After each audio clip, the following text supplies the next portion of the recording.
Hello everyone, welcome back to the channel. Jackson here, and today we are talking about one of the most frustrating things that can happen in the garden.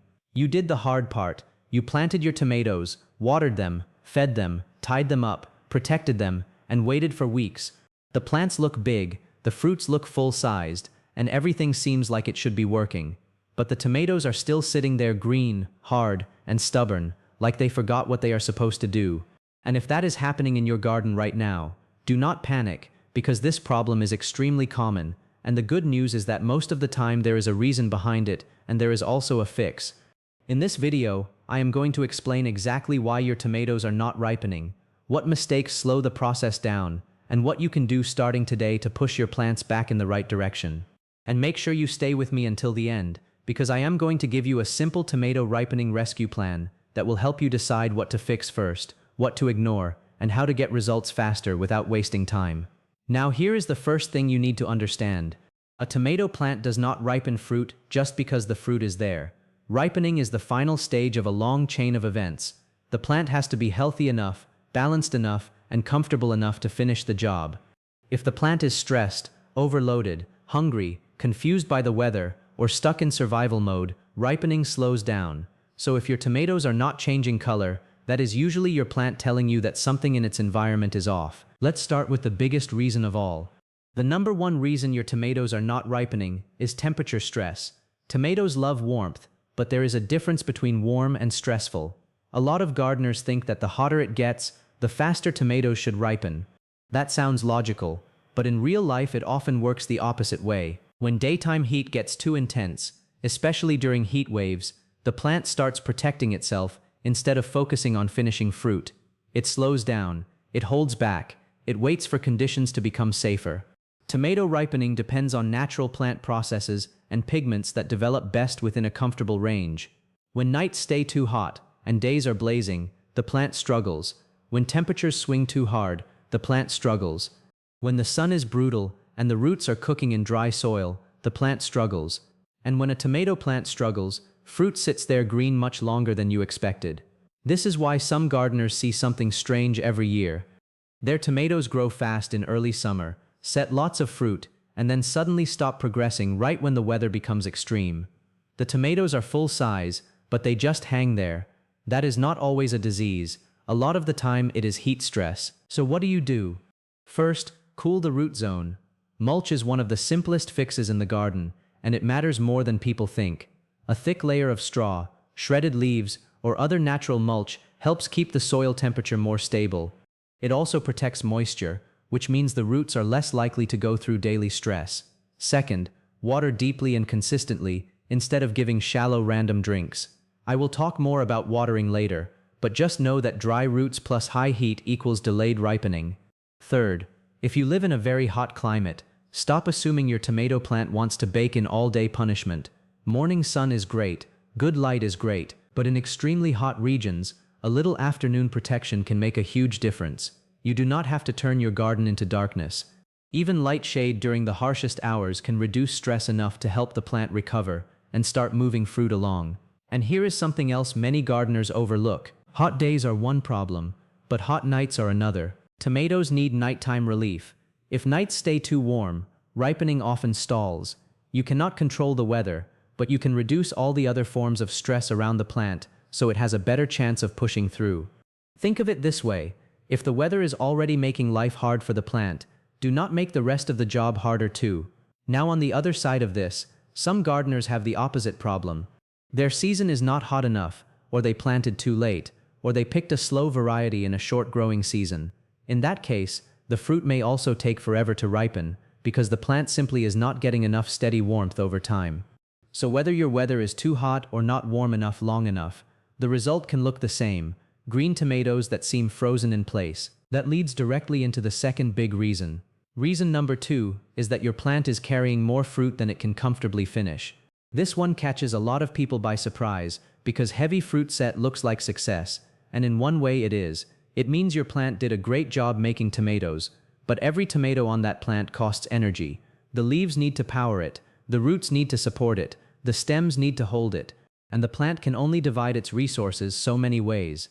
If your tomato plant is packed with clusters everywhere, loaded top to bottom, still throwing flowers, still making new growth, and still fighting heat or pests. It may simply be overwhelmed. It is trying to do too many things at once. Ripen old fruit, grow new fruit, produce flowers, stretch bigger, maintain leaves, repair stress, and defend itself. That is a lot. This is especially common with indeterminate tomatoes, which want to keep growing and growing and growing. If you let them run wild without any management, they can become giant energy-hungry machines. And if you are growing very large slicing tomatoes or beefsteaks, each fruit takes more time and more resources. So if your plant is packed with oversized tomatoes, you may be asking it to do more than it can do quickly. Now, I am not saying every gardener needs to aggressively prune or remove fruit. In fact, over-pruning can create a whole different set of problems. But if your plants are extremely overloaded late in the season, there are times when reducing the burden helps. If you have small, misshapen, damaged, or obviously late-forming fruit that has little chance of maturing well, taking some of it off can redirect energy into the better fruit already on the plant. If your plant is still sending a bunch of new flowers when you already know the season is moving on, pinching those flowers can also help the plant stop wasting energy on fruit that probably will not finish anyway. And this is where expectations matter. If you planted only giant late-season heirlooms, you may be waiting longer by default. That does not mean you failed. It means your variety choice carries a built-in timeline. Cherry tomatoes usually ripen earlier. Small slicers often beat large beefsteaks. Determinate varieties often finish earlier than long-vining indeterminate plants. So part of my tomatoes are not ripening is actually I chose a plant that naturally takes longer than I realized. One of the smartest long-term strategies is to grow a mix. Grow something early, something medium, and something later. That way you are not emotionally depending on one giant slow tomato to prove that the season is working. You get momentum from the early varieties, confidence from the mid-season types, and then the big impressive fruits can come in later without driving you crazy. Also remember that a healthy leaf canopy matters. Some people strip too many leaves trying to force sun onto the fruit. But leaves are the energy factories of the plant. If you take too many away, you reduce the plant's ability to support and ripen fruit. So do not confuse smart management with panic pruning. Your goal is balance. Not a jungle, but not a skeleton either. If your plant is overloaded, simplify the mission. Stop letting it chase endless new growth. Stop asking it to mature every single fruit that appears. Help it focus. Sometimes ripening speeds up not because you added some miracle product, but because you removed confusion from the plant's workload. Now let's move into reason number 3, because this one is huge and it causes a lot of hidden delays. Reason number 3 is feeding your tomato the wrong way. And this goes in 2 directions. Some gardeners underfeed their tomatoes, especially once the plants get large. Other gardeners feed too much nitrogen, which creates beautiful green growth but delays fruit ripening. Both problems can leave you with impressive-looking plants and disappointing fruit progress. Let's talk about underfeeding first. Tomatoes are heavy feeders. Once they start growing hard, flowering, setting fruit, and filling fruit, they use a lot of energy. If your soil is poor, or your container mix is running out of nutrients, or you only fed once at planting time and then forgot about it, the plant may not have enough reserves to finish strong. It can produce fruit, yes, but ripening is an energy-demanding stage. A hungry plant often slows down exactly when you want it to do the final job. Then there is the other mistake: too much nitrogen. This happens when gardeners keep using a high nitrogen fertilizer long after the plant is established. The plant responds by making leaves, stems, and fresh green growth. Everything looks lush, everything looks vigorous, but fruit ripening can lag because the plant is being pushed to keep growing instead of transitioning into finishing mode. So what is the fix? First, be consistent. Tomatoes do much better with steady nutrition than random bursts of fertilizer. Second, once the plants are established and fruiting, do not keep hammering them with nitrogen-heavy products. You want balanced nutrition that supports fruit development, not endless leafy ambition. Third, if you are growing in containers, understand that nutrients wash out faster and plants can become deficient quickly, especially in hot weather when you are watering more often. If you suspect your plant is underfed, give it a sensible feeding, not a desperate overdose. More is not always better. The goal is support, not shock. A balanced tomato fertilizer, or a product intended for flowering and fruiting crops can help. Compost and organic matter help the long game, but if the plant needs more immediate support, a faster-acting feeding method may be useful too. And here is a mistake I see all the time. People stop feeding when the weather gets rough. The plant is stressed, the gardener is tired, and maintenance drops off right when the plant needs support the most. Mid-season is not the time to assume a tomato plant can finish on old reserves. If it is carrying fruit, it is working. But there is another angle to this. If your plant is already huge, dark green, and aggressively vegetative, do not throw more growth fertilizer at it, hoping that more power will somehow create ripening. That usually backfires. At that stage, what the plant often needs is balance, not more push. So ask yourself an honest question. Is my tomato plant weak and hungry, or is it overgrown and too focused on leaf production? Those are two different problems, and they need two different corrections. A hungry plant needs support. An overfed leafy plant needs you to stop forcing fresh growth. If you can get that balance right, you take away one of the biggest reasons ripening stalls, because when a tomato plant has the nutrition it needs without being pushed into endless foliage, it has a much better chance of finishing fruit on time. Now, reason number 4 is one that damages ripening quietly, and a lot of gardeners do not realize how much it matters. Reason number 4 is inconsistent watering. Tomatoes hate extremes. They do not want to swing from bone dry to soaking wet and back again. When watering is irregular, the whole plant enters a cycle of stress and recovery, stress and recovery, stress and recovery, and every time that happens, ripening can slow down. A tomato plant that is too dry closes down. It tries to conserve, growth stalls, fruit development can stall. Then the gardener notices drooping, panics, and floods the plant. Suddenly the roots are dealing with a dramatic shift again. That roller coaster is not efficient.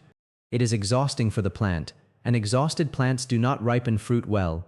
This is why some fruits sit green forever and then split the moment they finally start coloring. The plant has been going through irregular moisture, and the fruit is reacting to it. Cracking, splitting, blossom end rot, poor flavor, delayed ripening, so many tomato problems trace back to watering consistency. The fix is simple in theory and harder in practice. Water deeply, water consistently, and water according to the plant's size, the container or soil type, and the weather. Small, shallow watering often encourages shallow roots. Deep watering encourages the plant to root well and stay more stable. Mulch helps with that. Good soil structure helps with that. Drip irrigation helps with that. A schedule helps with that. If you grow in containers, pay extra attention, because containers heat up fast and dry out faster than in-ground beds. A container tomato in peak summer may need much more careful monitoring than a garden bed plant. But even then, the answer is not tiny random splashes. The answer is proper watering that reaches the root zone and then allowing the plant to use that moisture without being jerked back and forth between extremes. Also be careful with overwatering. People hear consistent moisture and think that means permanently wet soil. It does not.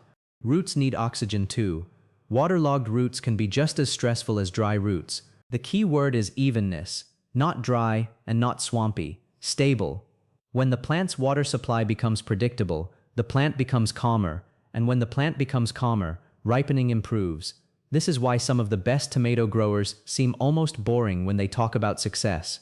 They are not chasing miracle tricks every week. They are doing the basics extremely well and extremely consistently. Now, the next reason is not always obvious until late in the season, but it is very important. Reason number 5 is timing, variety mismatch, and unrealistic season expectations. Sometimes your tomatoes are not ripening because nothing is actually wrong with the plant. The calendar is the issue. Maybe you planted late. Maybe the variety takes longer than you realized. Maybe your region has a shorter season than the internet advice you followed. Maybe cloudy weather slowed everything down. Maybe your plant spent weeks recovering from transplant shock, pest damage, or poor early growth, and now the whole schedule is behind. A lot of frustration comes from comparing your garden to somebody else's climate. Someone in one region may get ripe tomatoes much earlier because their spring warms sooner, their nights stay in the sweet spot, or their season is simply longer. That does not mean your garden is failing. It means conditions are different. This is why variety choice matters so much. Days to maturity are not magic numbers, but they do tell a story. A quick, smaller fruited variety gives you insurance.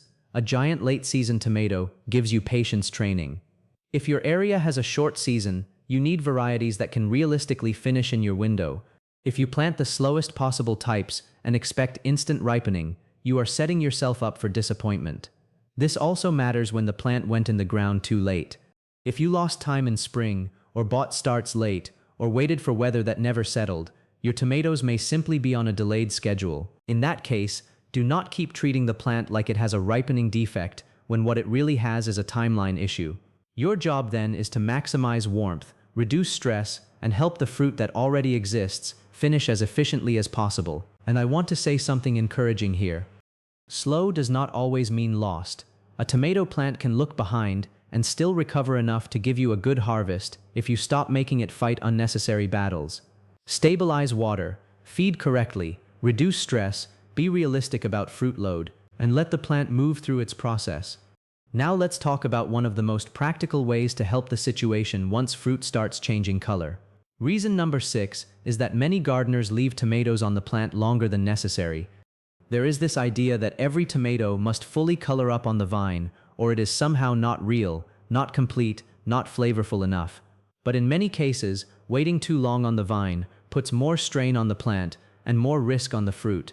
Once a tomato reaches the breaker stage, when it has clearly started changing color, it is already moving into ripening.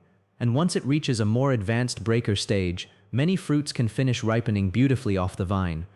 That means if you have a plant under stress, removing tomatoes at the right time can lighten the load, reduce cracking and pest damage, and help the plant put more energy into the remaining fruit. Now, I am not telling you to pick hard green tomatoes and hope for miracles. Immature green fruit is different, but mature fruit that has begun the ripening process can often finish very well indoors at room temperature. That is especially helpful if you are dealing with heavy rain, intense insects, splitting, birds, or a plant that is carrying too much all at once. The mistake is waiting for perfection on the vine, while the plant keeps straining and the fruit keeps being exposed to every problem in the garden. If the tomato has started turning and it is at a stage where it can finish well, taking it off is not cheating, it is smart management. And here is the bonus benefit. When you harvest strategically, you create momentum. The plant loses some burden, you reduce losses, you protect quality, and you keep the garden moving forward instead of making every fruit hang there until something goes wrong. So now we have covered the major reasons: stress from temperature, fruit overload, poor feeding balance, inconsistent watering, season and variety mismatch, and leaving fruit on too long. Let me now give you the simple rescue plan I promised at the beginning, because this is where you turn information into action. If your tomatoes are not ripening, step 1 is to look at the weather. Ask yourself, has it been brutally hot, unusually cool, or wildly inconsistent? If yes, then stress reduction becomes your top priority. Mulch the soil, water properly, and if your climate is extremely hot, reduce harsh afternoon stress. You cannot command the weather, but you can stop the plant from losing extra energy. Step 2. Look at the plant itself. Is it overloaded with fruit? Is it still throwing endless flowers and new growth? Is it trying to do too much? If yes, help it focus. Remove clearly weak or damaged fruit if needed. Stop worrying about every late flower. Let the plant finish what it already started. Step 3. Check your feeding routine honestly. Have you been consistent? Have you been underfeeding? Or have you been giving lots of nitrogen and getting mostly leaves? Correct the imbalance. Feed for fruiting, not just for green growth. Support the plant, but do not overdo it. Step 4. Fix your watering pattern. If you are letting the plant dry out and then flooding it, that must change. Stable moisture is one of the most powerful ripening tools you have, even though it is not flashy. Boring consistency wins here. Step 5. Understand your timeline. If you planted late or chose slow varieties, be realistic. Do not diagnose a natural schedule as failure. Help the plant, yes, but do not emotionally punish yourself for not harvesting on someone else's calendar. Step 6. Harvest smarter. When fruit reaches the right ripening stage, do not leave it hanging forever just for the idea of vine perfection. Protect the fruit, reduce the burden, let the plant move on. And if you want the fastest mindset shift of all, here it is. Stop asking, how do I force this tomato to turn red right now? And start asking, what is making this plant hesitate? That is the real question, because tomatoes are not usually being stubborn for no reason. They are responding to conditions. Once you improve the conditions, the ripening process often starts moving again. Also remember that not all ripe tomatoes turn red. Depending on the variety, some ripen to yellow, orange, pink, purple, striped, or even stay somewhat green when mature. So make sure you actually know what your variety is supposed to look like. Sometimes gardeners wait for red on a tomato that was never meant to become red in the first place. And one more important point, patience still matters. Even when you do everything right, tomatoes still follow biology, not our impatience. Good gardening is not about forcing nature with panic. It is about removing obstacles so nature can work properly. That is a huge difference. The best growers are not always the ones doing the most. Often, they are the ones noticing stress early, responding calmly, and staying consistent. So if your tomatoes have been sitting there green and making you question your entire season, take a breath. This can be fixed more often than you think. Start with stress, then check fruit load, then nutrition, then water, then timing, then harvest strategy. Work through those in order, and you will usually find the reason. And if you make these adjustments now, you are not just helping this harvest, you are learning how to prevent the same slowdown next season. That is how better gardeners are made. Not by never having problems, but by understanding why the problem happened and knowing what to change next time. This is Jackson, and I want to leave you with this. Your tomato plant does not need panic, gimmicks, or 10 random internet hacks. It needs balance. It needs stability. It needs the right amount of heat, the right amount of water, the right nutrition, and a realistic workload. Give it that, and a lot of ripening problems solve themselves. Hello again before I go, and thank you so much for spending this time with me. If this helped you, make sure you stay connected for more practical gardening advice that actually makes a difference in the real garden. I appreciate every single one of you for watching, and I hope your tomato plants reward you in a big way very soon. This is Jackson signing off. Take care, stay patient, and happy gardening. Goodbye.